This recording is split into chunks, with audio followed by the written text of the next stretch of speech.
Yo, what's up mga kayutbang and ka-BBO natin. So, kagigising ko lang namumulag-mulagan pa ang aking mga mata dyan. So, bangon ako ngayon kasi dahil ako'y pupunta sa aking mga tropa, peps. Bibisitahin ko sila. So, kailangan ko muna mag-isip-isip bago tumayo. Yan na nga guys. So, pinag-iisipan ko kung maliligo ba ako. So dahil wala pa akong ligo, niligo ako. Cherries!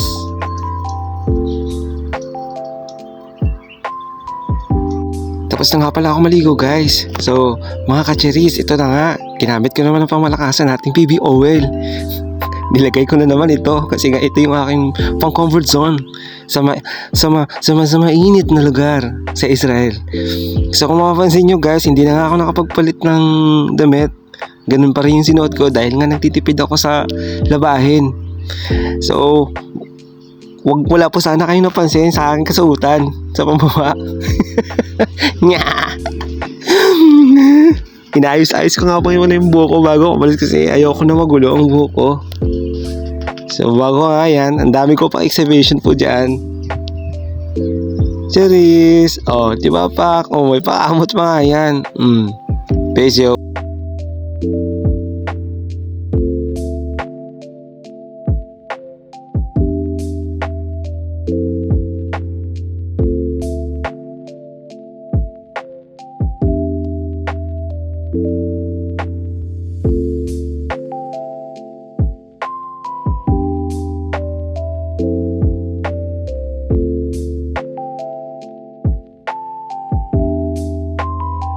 Sa paglalakad ko nga guys, napadaan ako dito sa dumpster.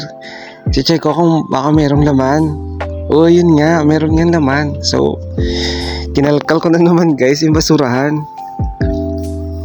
Para kasing dinadala na naman mga pako papunta sa ganitong gawain ko. Nagda-dumpster kasi po ako dito. So, binuklat ko nga to. Nahihirapan ako guys kasi medyo may kabigatan yung bag. Pero pinipilit ko talaga. Tinitingnan ko kung anong laman nito. So ayun nga guys, sa kakalkal ko, meron tayong nakuha. Pero yung pangit ang video ko kasi hindi nakikita yung Chinecheck ko nga muna guys kung talagang may tatak itong bag na to. So bali ito na lang nakuha ko. Ayan nga po guys, punta na po pala ako dyan sa aking mga tropa peps. Pero dumaan nga po pala ako sa swimming pool. Libre po itong swimming pool na to. Wala po kayong babayaran. So sinilip ko lang po saglit at napunta na po ako sa ating mga tropa pips. Tingnan natin kung gising na ba sila. Kasi sobrang aga pa talaga dito sa Israel. Pero feeling nyo tanghali na kasi sobrang init po talaga dito pag kahit alas 8 ng umaga. Ano nangyari sa boses ko? Doraemon? Joke.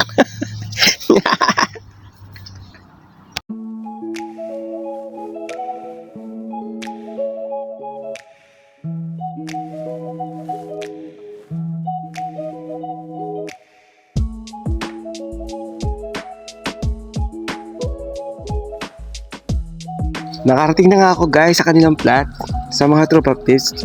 Kumatok nga po pala ako para magising sila. So nag-aantay ako dyan na may bumukas sa akin. Bilang pa nga ako dyan So ayun nga guys, nararamdaman ko na parang may bumukas na nga. Charan! Mga tulog pa nga sila guys. So bali, tinignan ko muna kanilang ulam.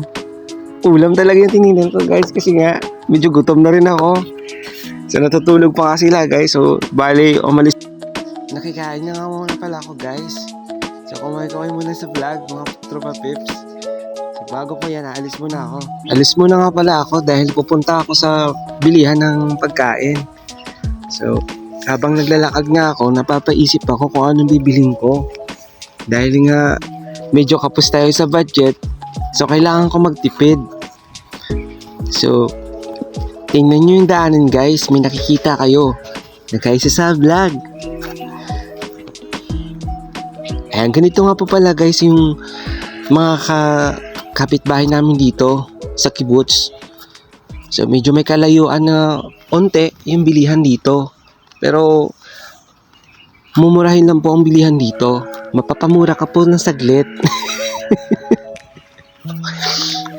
Habang binabaybay ko yung daan dito guys, papaisip ako, bakit nga ba nagre-reklamo mga nandyan sa Pilipinas na sobra daw ang mahal ng mga bilihin? Underground shelter po yung pinakita ko sa inyo. So balik po tayo doon sa reklamo tungkol sa mahal na bilihin sa Pilipinas. Pasensya na po kayo pero mas mahal po talaga dito. Mapapamura po kayo. So ito nga po pala yung view sa loob ng kibbutz.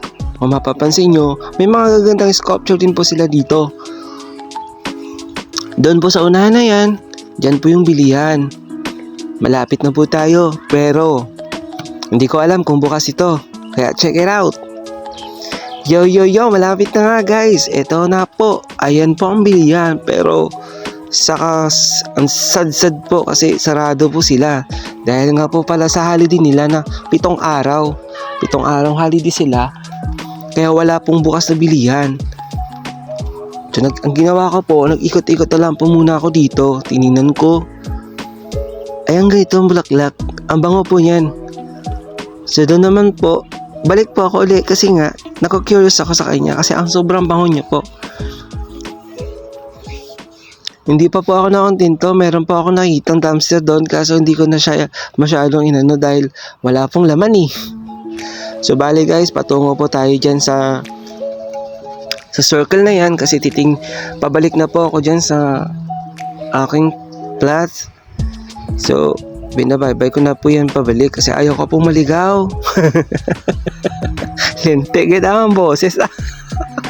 Pasensya na po kayo sa voice over ko. Hindi pa po ako magaling eh. Ayan po, dumaan po muna ako sa park para magaliw-aliw po.